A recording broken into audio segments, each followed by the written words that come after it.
The tasting order that I'm going to taste and I propose tasting it will be the Hanson first from JJ Corrie. Okay, we're going to do the Watershed from Tipperary. We're going to do the Sailor's Home, the Journey, and then we're going to do Fox's Bow from the Alternative Liquor Company. Right, welcome. I'm wearing a Munster Mash t-shirt just simply because I was too busy to change. But this is Limerick Whiskey Experience. Limerick Whiskey Experience was born basically out of lockdown. Myself, James, and the staff here have been doing a lot of training, have been WSET certified, WSET. Myself and James did level 2, and we're starting on our level 3, hopefully very soon. All of our staff have done level 1 and are now in the process of hopefully starting level 2 very soon. So what does that all mean? It means that we get words. They teach us words to be able to talk and keep talking without stopping, right? Not that some of you would say we needed that, but they've given us words, right? Look, and I mean, genuinely, we have a big interest in whiskey, and here in Peggy's Parlour, you can see some in the back. It's a small selection of what we have. You can see more.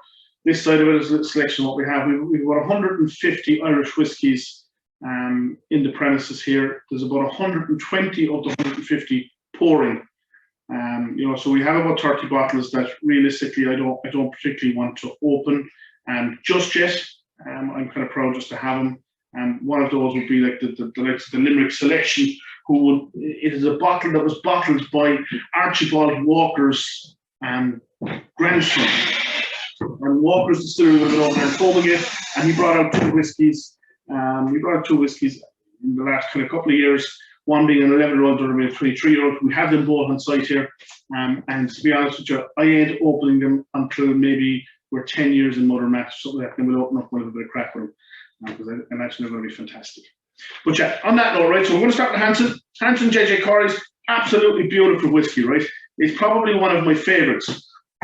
One of the reasons I love, so I'm going to hold it just so you can try and see it a bit better. One of the reasons I love JJ Corrie is very simply put, they don't try to be something that they're not. They in no way do they claim to be a distiller, in no way do they claim to manufacture this wonderful liquid. I mean, they are bringing back the art of bonding. They're bringing back the art of blending, and they do it fantastically in Corrie, you know. And as we open it, it's delicious stuff, right? Now, there is no right or wrong way to taste. There seriously isn't. And anyone who tells you any different is telling you complete utter lies, right? Realistically, you taste as you taste, and your taste is driven by your experiences in life and your exposure to different things, right? So, you know, I don't want anyone to feel that whatever I'm tasting is the right answer. There's no right or wrong answer. So whatever you have, you have. This is a single grain whiskey. It's really interesting actually, right? Because it's a blend of 3 aged single grains, all in ex-bourbon casks. I believe it was 9, 10, and 6 years, I think. It's James 9, 10, and 6, was it? Probably one of the ages on, if you remember. Yeah, 9 years. It was definitely 9 years, 10 years, and I think it was 6 years. 4 years. 4 years. Sorry. 4, 9, and 10. 4, 9, and 10. Yeah. They blend them together, you know, and it doesn't really drink like a single grain, right? If I'm being quite honest with you. So we're going to nose it, right? We've lovely chewer glasses, right? And they're really fancy and they're really cool. You know, whatever glass you have will do. To nose a whiskey, I prefer to bring it from kind of chest height up, so as not to overpower, because sometimes we do blind tastings and we don't actually know what we have. And you bring it towards your nose such that you can actually get the aroma that you want from it. Stop when you think you have enough. It's not like wine, right? Because there's volatiles in this. This one is 46%, I think. You know, yeah. Jeez, I can't even see that. Yeah, it's 46% from what I remember. And the volatiles will sometimes overpower your nose. If they do that, don't worry. A patch of clean skin like the back of your hand, just sniff it, and it will help to reset your sense of smell, right? Okay, so let's delve into it.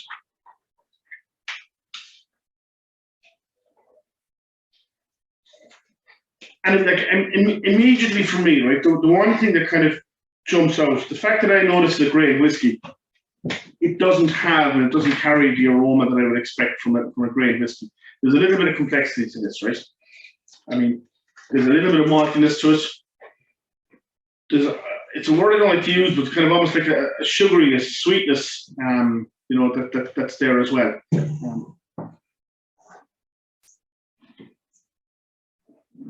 You know, does anyone want to chime in and just anyone get anything unusual from this or different? Or sorry, I'm looking at James here. No? No one. Okay, look, definitely a vanilla coming through it. You know, we can get that from the woods. There's definitely a little bit of oak coming through it. You know, and really, like, it's very well balanced, it's very fine, right? If you think of grain whiskey, it's sometimes very overpowering, it's sometimes very volatile, it sometimes gets right up into the nostrils. This isn't as overpowering as I would have expected, right? Now, to taste, I prefer taste neat, add a drop of water. Some people would say you shouldn't add water. Look, that's a different day's debate. I personally find that the water actually opens up the whiskey a little bit, just a little drop. A tip that we actually picked up very recently, because we were kind of using little measuring pipettes and whatever, and it's not the most hygienic in COVID times, but if you have your own water container, put your 2 fingers in, take it out, and whatever falls off your 2 fingers into the whiskey is enough just to do it, and it's normally just a little drop, and it's enough to give you the taste profile from it.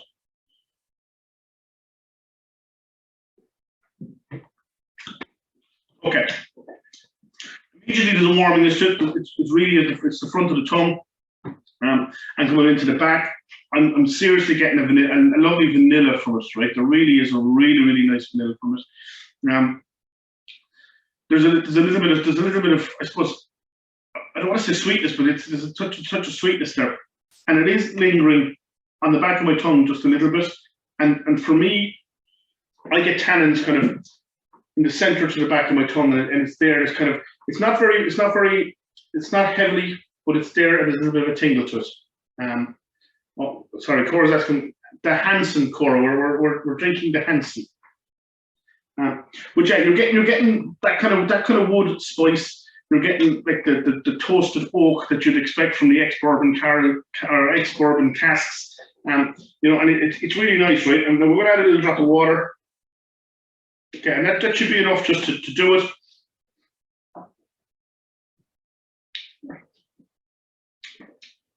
No, and it immediately, yes, Tom, it is, Tom, it's very smooth, right? Immediately for me, that drop of water opens it up a little bit, right? Now, I'm going to tell you a little secret. I had a drop of Jameson before we started the tasting, and the reason I had a drop of Jameson was because sometimes I find when I do these tastings, the first drop of whiskey is a little overpowering on the senses. So I'll have a drop of something that I know that the taste of something that almost, I don't want to say calibrates, but something that's there that I know what it's going to taste like. So I had a drop of Jameson. So now that I'm having this is very smooth. The finish on it is short. I wouldn't consider it to be medium. It wouldn't be overly warming. There's a slight warmingness to it. It's a beautiful supper, right? This is, as Martin said there, it's a very easy one to drink. And the vanilla that's in this is absolutely just gorgeous, right? I mean, with that drop of water in it, you get that little bit of vanilla. But and for me now, we get a bit of kind of toasted oak up it. Yeah, and I hasten to say, because I know I shouldn't say this because I know it shouldn't be there, but I'm actually getting a little bit of butterscotch, you know, and there's a touch of butterscotch coming from it as well, and that's completely wrong for this class of whiskey, right? So I shouldn't be tasting it, but I am, right? I am getting a little touch of butterscotch as I taste. Anyone want to chime in? No? Okay. So I like, right, once we've kind of done the tasting, I do like to come back to nose the glass again, right? And one of the reasons I do that is that at this stage, you can spend a bit more on the taste. Yeah, 100%. I don't know who Samsung Galaxy S7 is, but yeah, that can be very relevant at times. I like to come back to the glass after we've drank it. The volatiles have now left, and the kind of the the oilier, tastier part is left colder than the glass. When we go in and smell it, I would hope you would agree that the aroma coming from it, from an empty glass, is somewhat different than when you had liquid in the glass. This is something that I use quite regularly. Hi, Susan. Sorry.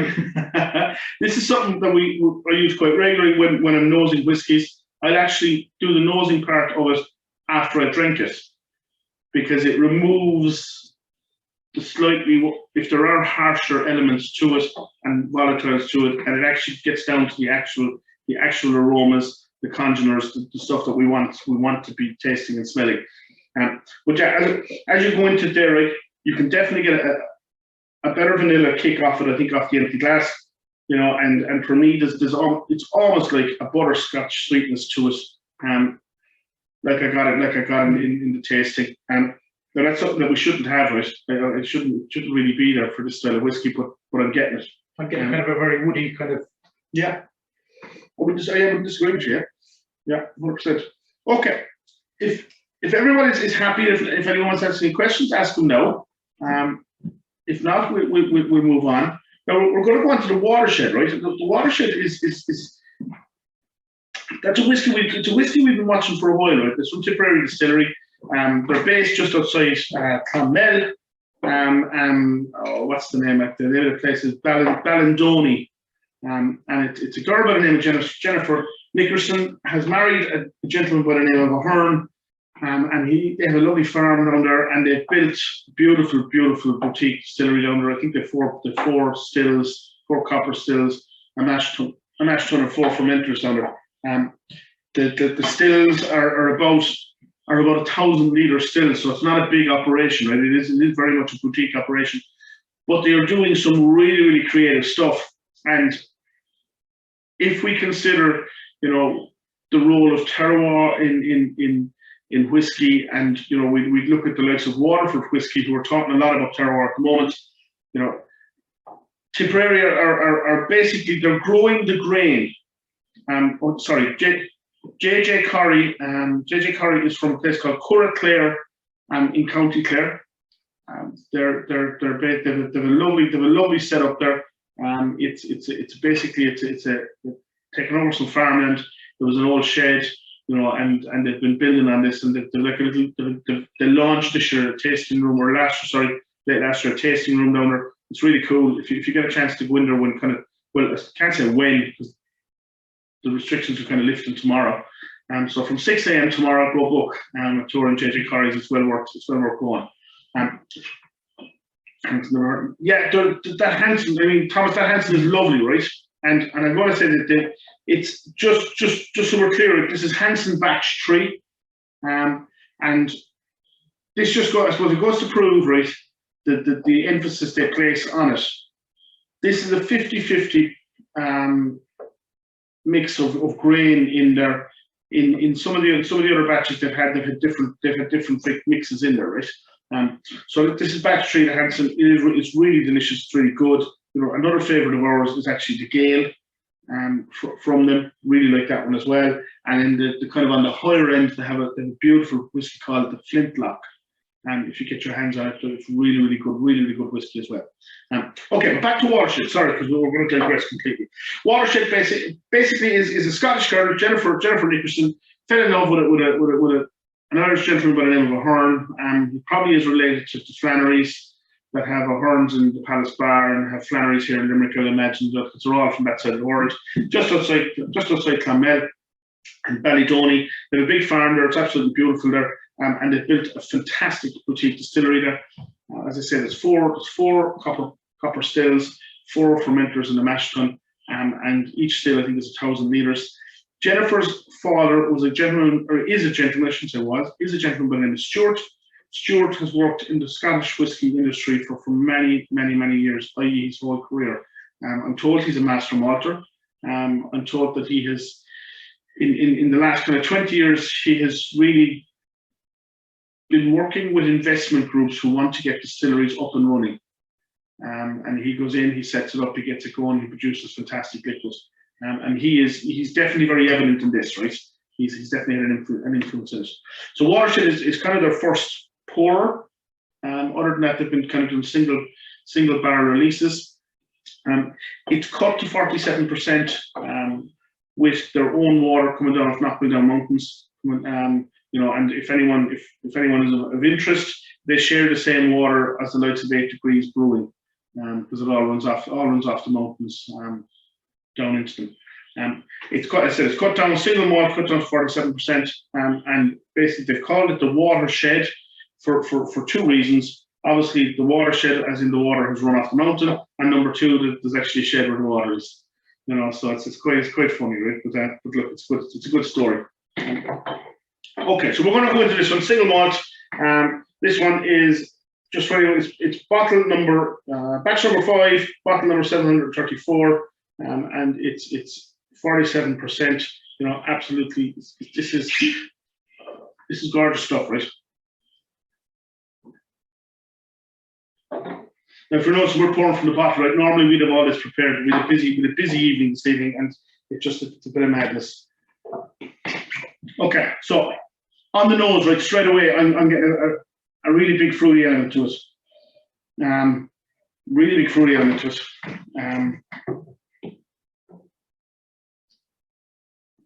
I'm almost getting. Is there any particular cask finish this one? I believe, Martin, this one is ex-bourbon. They didn't do anything funky with it. And probably the reason Martin probably asks is Tipperary have become synonymous with using kind of unusual casks. They have some fantastic releases. We have 3 of them here actually 4 here in the bar. There's a port cask, there's a red wine cask, and then there is a bourbon cask. Rioja cask, yeah. And each one of them is very, very different. They are probably one of the more innovative distilleries out there, and they're trying different things with different types of cask, and it's working really, really well. Okay, but we go back to this, right? Again, very fruity, very light. I'm almost getting a kind of a ripe banana off it. Which again, right, it's going to sound really weird, right? For a single malt, I shouldn't be getting this, right? This isn't what. For me, you're still getting the vanilla as well. Yeah, the vanilla is there. The vanilla is there, yeah, 100%. And it's again, it's not overpowering, but I wouldn't expect it to be being a single malt. If it was a grain, we'd expect it to be a little bit more volatile. There is a sweetness to it. There is almost I don't want to say a biscuity, but almost like a biscuity kind of. I'm actually getting a bit of an apple off Christmas. Peaty licorice. I haven't gone into taste here, right? So we'll taste it now. Right? On the nose, it's definitely very fruity. So who said peaty? I agree. Sweet banana. Yeah. All right. Yeah. Get oak. Yeah. Someone said that they were getting kind of a little bit of a peatiness to it. Yeah. No. I'm gonna say I don't get that, right? And one of the weird things about myself and James, which were very different in many ways, and in some ways are very similar. It's actually Vincent that said it was a peat. Vincent, licorice, he's fucking, who knows what he's at, right? But we're very prone to peat-based whiskies, to the phenols in it, and the medicinal kind of aroma and taste that comes with it. I definitely don't get this with this, right? But what I am getting is I'm getting a lot of wood spice. On the taste, on the palate more so than on the nose. I'm getting a lot of tannins from it. It's not unpleasant, right? It is a very, it's I would call it slightly warming, very short finish on it.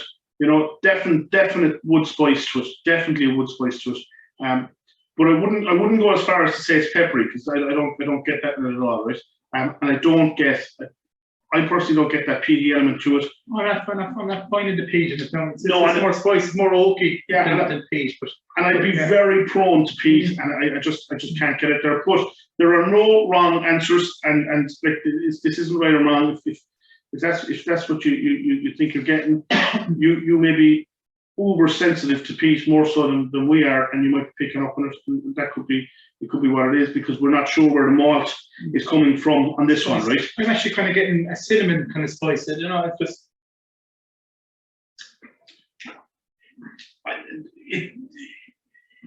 This, right, if I'm being very fair, this kind of reminded me of almost like a dessert, kind of a cinnamon banana kind of dessert, you know, and really cool, right? But yeah, again, right, it's a lovely drop, right? For 47%, there's a very nice finish and warming to it. It's not overly long, you know. It is short to medium for me. There isn't the tannins that we would have had in the Hansen. Yeah, definitely longer the Hansen. Yeah, there isn't the tannins we would have had in the Hansen. But there is a hell of a lot more oak spice compared to the Hansen. The Hansen, if we consider, was a blend of 3 grain whiskies in 3 separate casks. This is coming out of a, I don't want to say a single cask. I think it's basically 4 casks that have been blended together afterwards, with 4 very similar casks. You know, there are 4 casks that are meant to be the same. They're the same age, the same criteria, same probably char. But yeah, it definitely a spicy, definitely oakiness to it. And it's really nice. I think this is a fantastic drop as well. One of the reasons why we pair. One of the reasons why we start with the Hansen and then we pair it with the Watershed, I think that they're very different. And taste-wise, to begin with, I think the Hansen is quite a nice one to start with because it's a little bit more subtle. The Watershed has moved it up a little gear. That spiciness is definitely there. And then we're going to move into Sailor's Home, right? And there is a little method to the madness on this one, right? And some people sometimes wonder why we do what we do, but there is a bit of method to it. The Sailor's Home is very, very unique, right? Its connection with Limerick is that there is a building in Limerick called the Sailor's Home, and as visiting sailors in the 1800s they stayed in that building, you know. And if you go onto the website, they'll talk about the architecture, they'll talk about the label, and how they've used elements in the bottle. You know, it's 43% ABV, and it's blended by a gentleman by the name of Jack O'Shea, who's very well known in the whiskey side of the world, right? This is a blend. So again, right, what they've actually done is they've used ex-bourbon casks. But sorry, I'm going to correct myself. Sorry, they've used virgin oak to begin with, and then into ex-bourbon, and then they blended it again with further grain in ex-bourbon, and then they finished it in a Jamaican rum cask. Now, the reason why we choose this kind of after the Watershed is that by virtue of the Jamaican rum cask, we will expect to see one of two things. It's going to be kind of a little bit desserty or sweeter, or it's going to be completely funk, and it's going to be out there. But we're going to delve in. We're going to see which one it is, right? So yeah, so we're on to the Sailor's Home, the journey, right? Look, there's a lovely story about this brand, right? It's fantastic.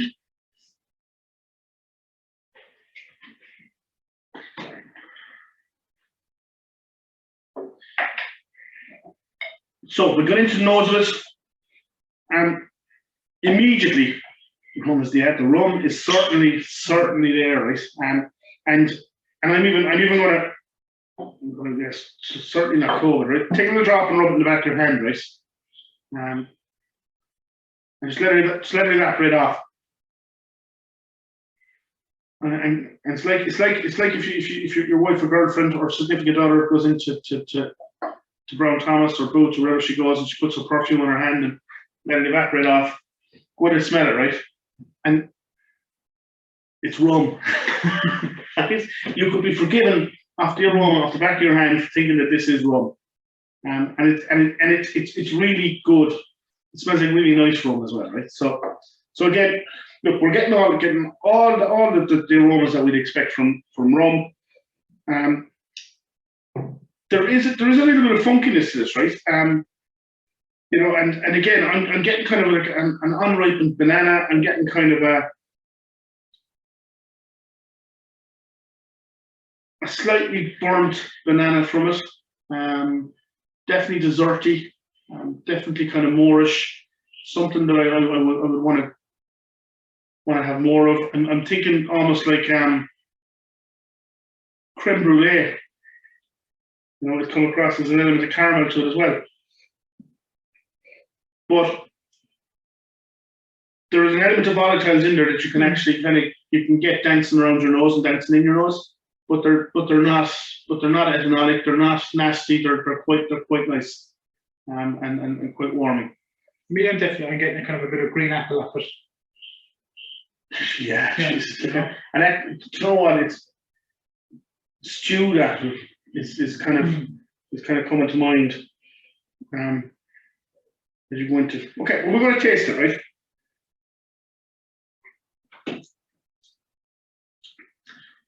Now, immediately, and this one will definitely want some water, right? Very oaky. Okay, yeah. I would agree. There's an element of oakiness to it there. Can anyone get molasses from it? Banana, yeah, definitely banana. But there is a sweetness to it that is almost like a burnt sweetness, like a. Sometimes the easiest way to describe this is that if you rub your tongue to the roof of your mouth, what do you feel and what do you taste, right?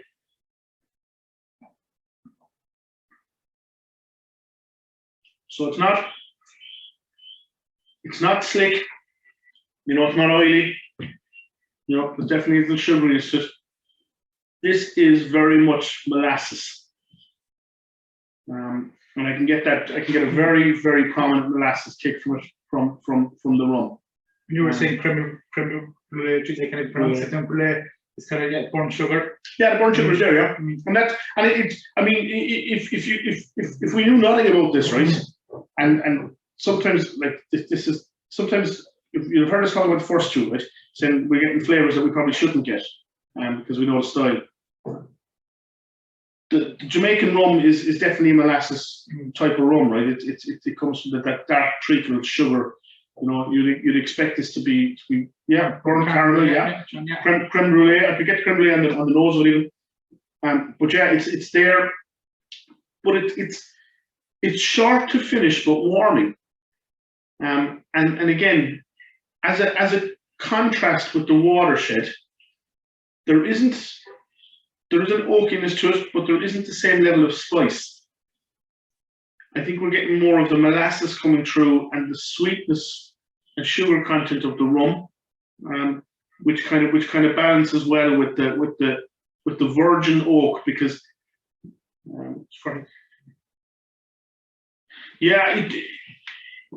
Martin, that's actually a great one. So what Martin said, it comes across stronger than 46%, even though the Hansen is 43. I think what you have is the complexity and the difference of spice that's in it, that's giving you the warmth that makes it feel higher ABV. That's coming from two things, right? The virgin oak will give you that oak spiciness, that vanilla. And then the second thing I think is it's past Rivers 13, right? Oh Jesus Christ! I wouldn't go as far as Rivers. Yeah, don't get smoother word. This is one, right, that when we tried it originally, which is a little back way back when, we didn't really like it. And the more we drink it, the more it grows on us, right? And it is quite nice. It's quite a nice supper. I'm going to say this is one definitely worth going back to the glass right after it's empty, and after it's warmed up, right? Because I think, yeah, you're going to get a caramel kick off it, right? As you go back in, a nice vanilla caramel kick, and it's really delicious. And this is what amazes me about this whiskey. The fact that they put it into virgin oak, which isn't really done very often in Irish whiskey. I think they're probably one of the only that are doing it. And I know Waterford were doing it for some of it, but I'm not too sure if they're still doing it. No, I don't like it in the first step. Yeah, it's getting better as you go on, right? Using the virgin oak, we would expect there to be a lot of spice, a lot of vanilla, a lot of fire, and they've blended that out of us, through their use of the ex-bourbon casks and through the use of the Jamaican rum cask. And I think what they've produced is a really nice sipper that would be the complete opposite of a pot still, because you creme brulee caramelly kind of smell to it. But it's really good, right? And then we're going to move on to the final one, right? And the final one is probably the newest one, and it's got York written all over it. It's a boy, the kid. It's all things that are supposedly Limerick. It's now it's called Fox's Bow, right? It's from the Alternative Liquor Company. I'm assuming it's named after Fox's Bow in Limerick. I don't know, is there a reason for it? And there probably is. I probably would be killed for saying that it's named after Fox's Bow in Limerick, but that's life. It's the brainchild of two Limerick people, a lady by the name of Alice Carroll and a gentleman by the name of Tony Foote.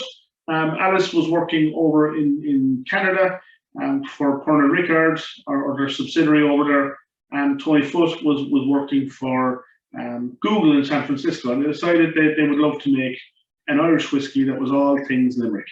And they produced this whiskey, and you know what, right? The artwork is quite cool on it. The whiskey isn't that bad either, right?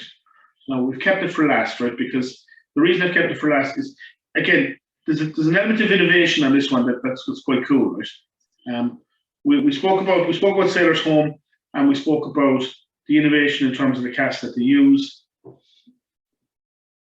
Fox's Bow have used straight off the bat Canadian rye casks, rye as in R-Y-E, and then they put it into bourbon casks, and then they put it into the Oloroso sherry casks. But the use of the Canadian rye cask is quite bold, because a Canadian rye cask can sometimes impart a very spice forward, a very hot, warm character to the liquid, and it could be sometimes hard to balance that, blend it, or deal with it. And we're going to find out if they did, right? So again, right, they've put it in Canadian rye, they put it in ex-bourbon, and then they've gone and they've finished it in Oloroso sherry casks. Oloroso at the moment is very sexy in terms of whiskey. A lot of people are going that way.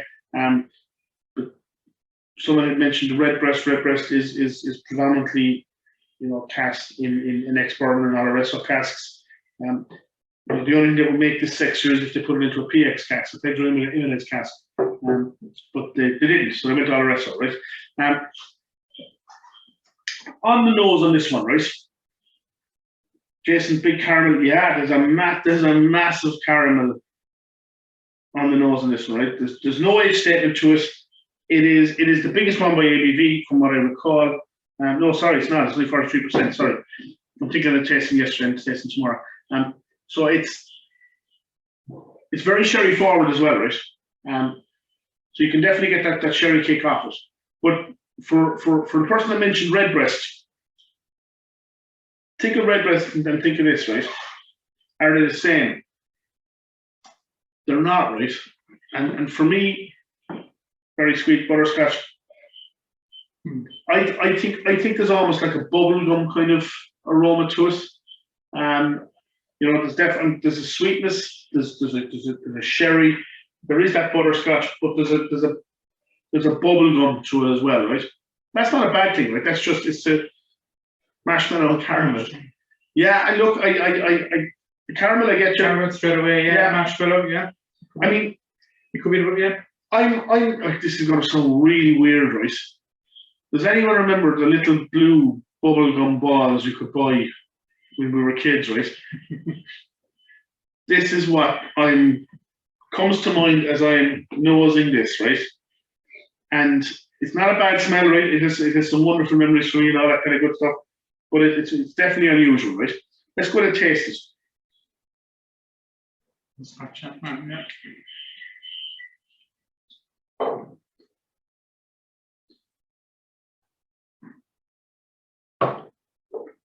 I'm going to say definitely a drop of water in this one, right? It's a very short finish to it. There's a touch of spice to it, but it's not overpowering. Taste wise, I can't get the bubblegum out of my head from my nose, and I kind of have it there now, so I'm panicking a little bit. But I've added a drop of water to it. Now, what this reminds me of, this is a blended whiskey, right? And what it's kind of reminding me of is almost like a power style. There's a little bit of spice to it. There's a little bit of wood tannin to it, and I'd expect that. The finish is a little bit longer than the others, and I can still feel it warming as I'm here. It's not unpleasant in any way, shape, or form. It is. I actually find by just dropping a bit of water into it, it's making it more spicy. You're actually getting a bit. It's opening up more. There's actually more spice on the palate. There's an element of fire to it, right? There is an element of fire to it, and I wonder, right? Because like this, it sounds kind of really weird, right? It's a blended whiskey. It is as I taste it, it seems more like a pot still than a blended whiskey in its characters and the characteristics of the spice, of the length, of the warmingness that's there, that little bit of the sweetness, marshmallow, the bubble gum, things that I would expect from a pot still, even though this isn't a pot still, right? It's a blend, and as I go in again. Again, I'm. For me, the spice is coming out to the front. If I just add just a couple of drops of water, the spice is definitely coming out for me. Yeah, spice out. Yeah, definitely, Jason. For me, definitely as well. Yeah. The sherry is a little bit hidden on it for me. Right? Sherry is a little hidden. It's not as prominent on the taste as it was on the nose. As I'm tasting right now, right, all I'm kind of thinking of. And again, I've got it into my head. I don't know why. A 3 Swallows, a John's Lane, and kind of that kind of taste profile in there. And it seems oilier than I would have expected it to be. And I haven't tasted this probably in about a month and a half, right? So it's actually tonight's my first time tasting this in about a month and a half. So it just seems oilier than I would have expected from a blend. It seems much more like a pot still to me right now at the moment, and it's definitely not unpleasant. I'm a little bit surprised by it, and that spice is definitely there. It's definitely longer than I would have expected, and it sounds kind of really weird, but I mean I'm almost comparing it with a 3 Swallows. It's not quite there, definitely not there, but it's along that path. And it's just by virtue of the wood spice to finish, the mouthfeel that's there, and the flavor profile that's on it as well. It's kind of I'm actually surprised myself with this one out this evening. Okay, so it's the longest finish. Yeah, it is. Yeah, I think Martin, by adding the water to it, it's actually extending. It's longer, I think, by in the finish. Yeah. And even nosing it again now after the glass is empty, I think you're getting more of a spice off it. Well, then I want to throw it out there, right, because I'm a bit taken aback by this one at the moment, right? And as I said, I haven't tasted it in about it's probably 5 weeks, 6 weeks. And does anyone else would anyone else equate this with pot still, or is it just me? Am I going mad, or am I having a stroke?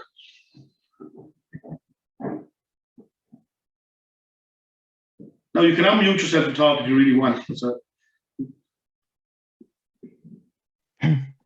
Hi. Yeah, I think there's something there. It's probably not. It's certainly not a possible, but you can certainly get some of the characteristics of it. No, I agree. Agreed. It's not a pot still, but for the characteristics and the character that you'd expect from a pot still, it's ticking maybe. For me, I put it this way: it's ticking 6 of the 10 boxes I'd expect. Maybe 5, which is kind of surprising, right? None of the other 3 did that for me.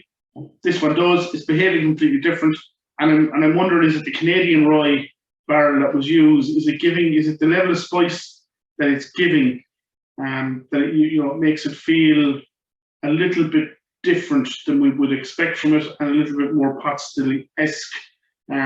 And then I can get the Olaresco sherry cask, that sherry cask on the nose, where I don't necessarily get it on the palate. It doesn't follow through very strong for me, but I'm getting more of the spice, the warmth, the wood, and yeah, maybe not the tannins. I wasn't getting the tannins on this one, but I was definitely getting the spice. I'm actually very surprised. And you go back to just adding the water to how it changed it. Yeah, and even go back to nose it now, right? I'm going back to the empty glass, right? Like vanilla is definitely there, right? It's just jumping out at me out of the empty glass, right? As well as that kind of sweetness, that kind of burnt caramel. Is the right glass? I have the right one here. Yeah. It's kind of there. You may have a point about those rye cask influences. The Darry O'Connell 10-year-old grain with the rye cask influence, you can get a little bit of spice off that, which is not too unlike this. Not as strong, but which remind of it. Yeah, and I'd always be very cautious of that rye cask, because it imparts that the level of spiciness that can sometimes be very unpalatable and unpleasant.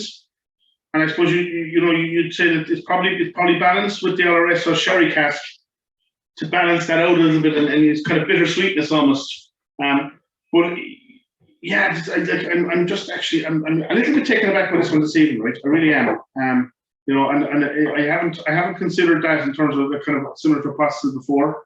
And I don't know whether it was just that did I eat something today, or was I maybe I'm having an off day today. I'm not sure. But yeah, it's definitely kind of unusual, definitely different. Not one I could see myself supping all night. I think if I was, for me personally, I'm almost going to the Hansen. It's one that I would really kind of enjoy, and maybe even the journey from Sailor's Home, I think, would be something that would be quite enjoyable as well.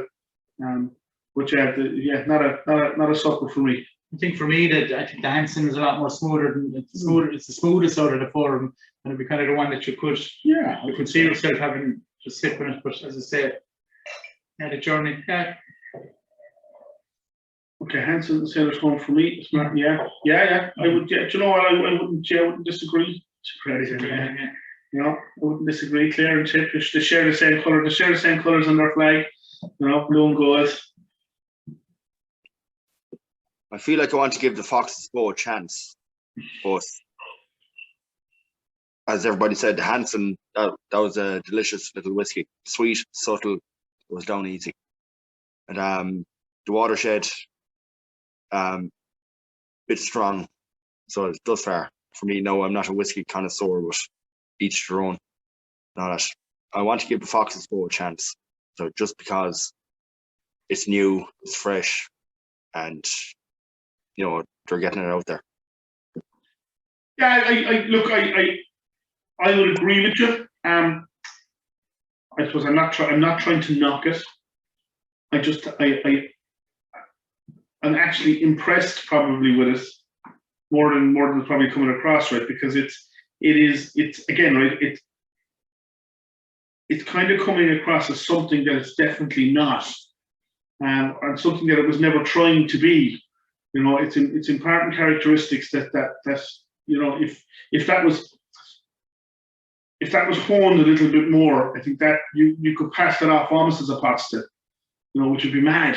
Can you imagine that, like a blended whiskey with all the characteristics of a pot still. So I'm impressed by the innovation of it, and by the fact that they've had the Canadian rye with the ex bourbon, with the RSO sherry cask that have given something that I think is more than it is, if that makes sense, or more than it was meant to be. So I think it's really good. Quick from change that. Yeah. But yeah, look, okay. And if anyone has any questions that they want to throw out, you know, myself or James or the group, now's the time to do it. And we're very willing to have a conversation. John is journey in the watershed for him. Yeah, that's perfect. What actually, just John McCarthy, while you're there, what about the journey? What about the journey put it forward for you? Why was the journey your pick? You're there.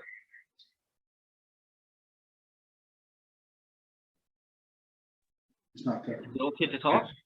Yeah, go on. Talk all you want. Yeah.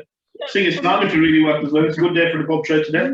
I don't really want to, you know. For me, the journey stood out because it's I drink a lot of beers and IPAs and pale ales, as you know, and it's just the rum smell of it at the start, and just the finish to it. It just was very sweet, palatable, and I'd have it again. No, do you know what it reminds me of, right? And if you've ever heard of Saison rum, it's from the house of Saison in France. They're a cognac manufacturer, cognac blender, cognac. What's the words that they use? Cognac house, we call it. They operate the Solera system. It's something similar to that for me, yeah. And I think yeah, it's quite nice, yeah. But yeah, and someone's asking where we get the Hansen. I think batch 3 of the Hansen is sold out in most reputable distributors. I would say that if Oliver is living somewhere close to Curraclare, take a swing by and see if he can blag a bottle or two out of them, because I'm sure they always have some there. Carry Out in Shannon has it as well. Okay. And they still have it, have they? Yeah. Yeah, and it's one that it's gone down very well in Limerick, right? So I know that O'Brien stocked it, and it went pretty quick when they got it in. We got a couple of bottles of it in because we wanted to use it as part of this tasting, and we probably have another bottle or so of it left. And after that, then we're hoping they bring out batch 4, because you know it's just going to be what it is. But yeah, it's a very drinkable bottle. I think it retails in around 50 quid a bottle, 55 quid a bottle, something like that, depending on where you buy it. So it's not on the cheap. It's not on the cheaper end, but it's definitely not on the more expensive end. It's kind of right in the middle there. And for value for money, I think it's exceptionally good. Anyone else want to try it now? Because you know I'm looking particularly. I've a confession to me. Go on. So, believe it or not, I'm literally just drinking the journey right now, because while you were drinking that, my better half had texted me, congratulations everybody on the reopening of the pubs. So of course I replied. And while I missed the journey, I went on to the other one. In time, So sorry, just for Vincent works. So Vincent's sitting out the back over that side, right after work. I had the 3. Right. So you're Yeah. So No, we want to know that, right? We'll teach you later on. So someone's asking when the Fox of Bow gets better with the more you drink it. I agree. I think it definitely does. Look, for me tonight, right, and I'm going to say something very controversial. The Hansen is one I really like, right? The Fox of Bow, I think, is the winner for me tonight, and only because I'm actually surprised by it, and I'm really, really, really surprised by it, because I've had it before, and tonight for some reason it's taking a lot of boxes for me. It's maybe not something that I would stop on all night, but as something that is different, is innovative, and is not exactly as described on the label, you know, and for all good reasons. You know, I think that's the one for me this evening, but that's just me, you know. Okay. On that note, if no one else has any other questions or comments or wants to ask us anything more, you know, I'm just going to say just a massive thank you. You know, we like to keep these things to about an hour for whiskies. I think it's plenty. You know, the good news today means that we can actually begin to open up and do some of the funkier stuff that we had planned here in Peggy's Parlour in Mother Max under Limerick Whiskey Experience. So if you enjoyed this evening, for whatever reason, just because maybe the madness that we bring sometimes, if you want to give us a little review, I'd very much appreciate it. Keep an eye out on our social media and on our website. We will be bringing some unusual whiskies to Limerick, and we will be doing some unusual things. As you can see Jason there, we did a Japanese whiskey and sushi night here before Christmas. You know, stuff like that is what we really want to be doing. And you know, we're going to do some more stuff, and we have some lovely deals done with some of the bigger distributors to get our hands on unusual and not to be gotten whiskies and elements of whiskey. And so it's going to be a bit of fun, I think, over the next 12 to 24 months. So you know, keep an eye, keep in contact. You know, if at any time you want to do something, there's a shout. If there's you're really enjoying the program. Perfect. Thanks, Martin. Yeah. Yeah, on that note, I just want to say a huge thank you to everyone. And look, it's for me, it's a great way to end the Friday night where the pubs were announced that we're going to reopen tomorrow without restrictions. Just for anyone on the call, we are not reopening tomorrow without restrictions. We will be closing tomorrow at 8 o'clock as planned, simply because we have another tasting tomorrow night. And the staff have plans made, so it's just unfortunate that but we will be up to normal trading hours from next week. And Limerick Whiskey Experience will return with in-person tastings here in Peggy's Parlour as well, because those restrictions have also been lifted as well. So that hopefully the next time we get to do this, it'll be in here, and you can see me sweat as I try and tell you about the whiskies. On that note, we're going to say good night. Thank you very much.